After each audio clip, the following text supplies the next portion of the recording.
E o processo que investiga o vazamento ilegal de dados fiscais de ministros do sacrossanto STF, autoridades e pessoas públicas, recebeu o nível de sigilo máximo no STF.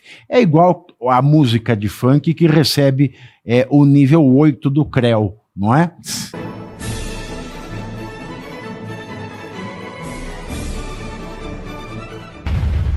Vocês não podem deixar de não perder. Gostaram dessa? Muito bom. E o processo que investiga o vazamento ilegal de dados fiscais de ministros do sacrossanto STF, autoridades e pessoas públicas, recebeu o nível de sigilo máximo no STF. É igual a música de funk que recebe o nível 8 do CREA, não é?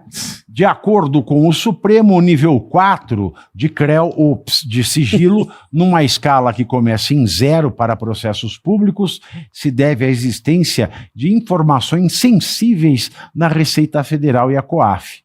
Você veja, eu acabei de falar aqui que este careca ceboso, esse asqueroso, este demônio, acabou de publicizar indevidamente sigilo médico, dados considerados pela LGPD, Lei Geral de Proteção de Dados, considerados sensibilíssimos, invioláveis. Ele acaba de esgarçar o íntimo de Bolsonaro. Agora, o íntimo dele é o bolso, o íntimo desse careca é o banco.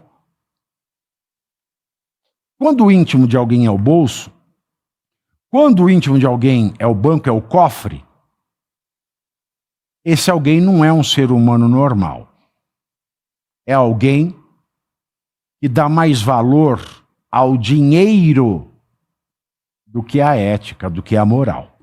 Então, esse é o Alexandre de Moraes.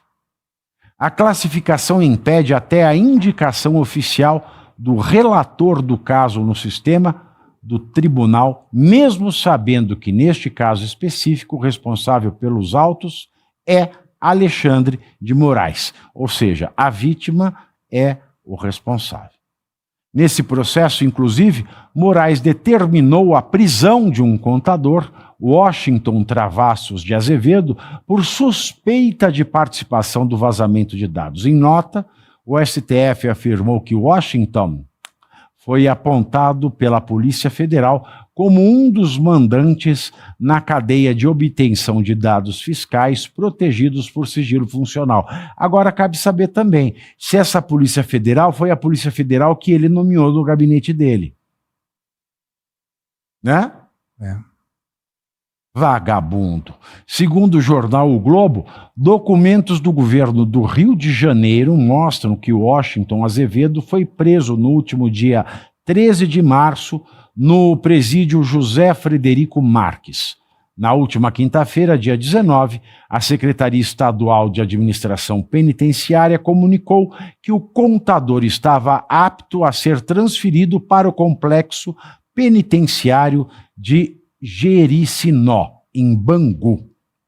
Ainda falando de STF, um levantamento feito pela Folha de São Paulo mostra que 6 dos 10 ministros do STF receberam verbas acima do teto remuneratório do funcionalismo, enquanto já ocupavam cargos na corte, que agora é palco de decisões contrárias ao pagamento de supersalários. Entre os que embolsaram valores acima do teto constitucional, hoje fixado em R$ 46,3 mil, estão o próprio Flávio Dino, Fominha, que é tudo para ele. Ele canta aquela música da Daniela Mercury, eu como, eu como, eu como, eu como, eu como, você, né? Eu ganho, eu ganho, eu ganho, eu ganho, eu ganho o seu penduricalho. É o ministro DP, que não se contenta com uma piroca só, tem que levar tudo na traseira dele. É uma coisa louca, porque ele decide contra uma coisa e ele mesmo ganha outra. Flávio Dino, Gilmar Mendes, autoridades de liminares que barraram supersalários na administração pública federal, estadual e municipal. Também receberam verbas extras os ministros Peruca, o Luiz Fux, Alexandre de Moraes, Cássio com K e André Mendonça. Desde 2019, os adicionais recebidos pelos ministros alcançaram 2,8 milhões de reais. Moraes foi quem recebeu os maiores valores ao longo do período analisado.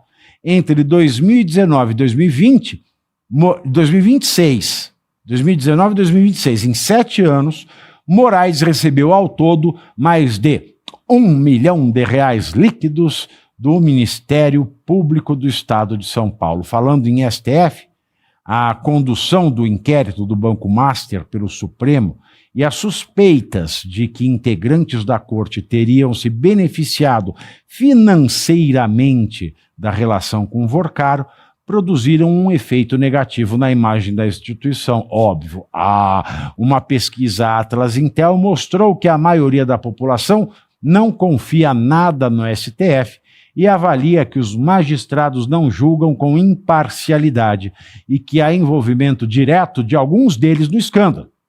Segundo o levantamento, 60% do povo brasileiro diz não confiar na corte, contra 34% das pessoas que dizem confiar. Além disso, para 66,1% das pessoas ouvidas, há sim envolvimento direto de ministros do STF no caso Master. Olha que maravilha, hein? E não é esta a planilha que ilustra, né, o que eu acabei de falar, mas tudo bem. Não é essa. Se você pudesse ler, Alemão, você leria que esse gráfico que você colocou é de todas as instituições brasileiras em ordem de confiabilidade. Isso porque eu passei ontem para você, hein? Imagina se eu tivesse passado hoje, hein, Segré? Quando a população, Pavi, perde a confiança no que deveria ser o guardião da Constituição, é que a Constituição está muito mal cuidada. E é que o povo brasileiro se tocou que tem muita gente no STF que não está aí para respeitar e cuidar da Constituição, e fazer valer a Constituição, respeitar a Constituição, e através do poder que lhe dá o cargo que ocupa no STF, fazer que se alguém não respeita a Constituição, deve ser penalizado por ele. O problema é que quando quem deve cuidar não respeita, não tem ninguém hoje que possa colocar essa pessoa na linha. Quem poderia seria a PGR para pedir uma investigação. Não vai fazer isso. Sabemos que o Procurador-Geral da República não está para isso. E o outro é o Senado. E o Senado agora, numa mistura entre a Columbre, fica brincando de fazer de conta. Vamos fazer, mas não faz. Sabemos todo por quê. E os senadores, que estão alguns preocupados com a reeleição e outros com gavetas, com pastas que dizem, se você fizer alguma coisa que eu do STF não gosto, puxo a tua pasta e tiro da gaveta. Estamos numa situação bem complexa, mas outubro está aí, falta pouco, saibam a quem votar para que a pessoa que represente o teu estado ou a tua pessoa, senadores no estado, deputados na pessoa, não tenha nenhum morto no armário que possa defender o teu voto como merece. O problema é que o partido já escolheu o que há de pior, né, para ser a chapa de Senado, no caso, né, Caivão? E partido político é uma merda. Sim. Você veja aí o que a gente tem visto nos últimos tempos. Em São Paulo, por exemplo, até o começo do ano passado, a gente tinha o cenário de que a direita elegeria 2 vagas no Senado. Sim. Seria Eduardo Bolsonaro e Derrite. Isso. Hoje, a gente tem um cenário que a direita pode não ganhar nenhuma vaga. Tamanha é a ganância dos caciques partidários, e quando eu falo em ganância, eu falo em colocar candidatos merda que dê para que os caciques tirem um bom dinheiro numa campanha de Senado para São Paulo. Verdade. O que mais? Verdade, Pavi. Foi Otto von Bismarck, chanceler alemão, que disse a marido frase... da Angela Bismarck. Não é. Esse é outro. O povo não dormiria tranquilo se soubesse como são feitas a salsicha e as leis. É bem por aí, né? Bom, a pressão, ou melhor, a prisão do contador, ela aconteceu de forma sigilosa. E já que a gente falou de Otto von Bismarck, que viveu na Alemanha, pré-nazista, então a gente vai trazer aqui, isso acontecia lá também, pela Gestapo. Então, muito provavelmente, é uma polícia federal ligada a pessoas ligadas ao próprio Alexandre de Moraes. Só pode ser. Porque uma polícia de Estado que se preze não prenderia alguém de maneira sigilosa, no calar da noite, na penumbra, e manteria a prisão dessa pessoa sigilosa, sem localização. Ora, se nós não estivermos vivendo um estado de exceção, é melhor a gente pular desse navio, porque ele parece o Titanic. É uma prisão sem geolocalização ou é uma prisão com localização sem gel? Com localização sem gel. Sem gela. Quanto a receber acima do teto constitucional, aquela frase que eu gosto, quem poderia imaginar que Alexandre de Moraes receberia Mas não é mais nada, do que fala, todos? 1 milhão pro Alexandre de Moraes. Porra, com 129 a mulher dele recebeu milhão, muito mais que isso, com né? Porra, 1 milhão não é nada. É a mas gente pelo menos que é pobre. Exato, mas pelo menos para ele levar a Vivi para jantar, né? Falar, ó, pelo menos hoje, o dia que eu recebi, vou te levar num bom restaurante, etc. Ele leva lá no Coco Bambu. Um achincalhe, né, à sociedade brasileira. E aí eu junto com a questão da reputação. Olha, só perde algo quem, primeiro, sabia possuir e, segundo, efetivamente possuía esse algo. E no caso do STF, eles nunca possuíram reputação. Não essa configuração. Todas as reputações ali, sem exceção, eu digo neste momento, sem exceção, os 10 têm a reputação manchada. Seja por conta... Porque reputação não é cabelo para eu poder falar que o Alexandre de Moraes um dia tem ativo. Palestras. Ninguém quis dizer, nenhum deles quis dizer quantas fizeram, quanto cobraram, se foi cobrado, se foi de graça. Isso já fere a transparência que está lá no 37 da Constituição Federal. Então, dessa maneira, eles também praticam, todos eles, atos inconstitucionais. Agora, me permita um Claro, comentário. por favor. Otto von Bismarck foi o trouxa que inventou o INSS na Alemanha. Olha. Em 1878. Foi por uma questão de que não tinha dinheiro para o governo. Então alguém disse, podemos começar a cobrar das pessoas que trabalham, garantindo a aposentadoria depois.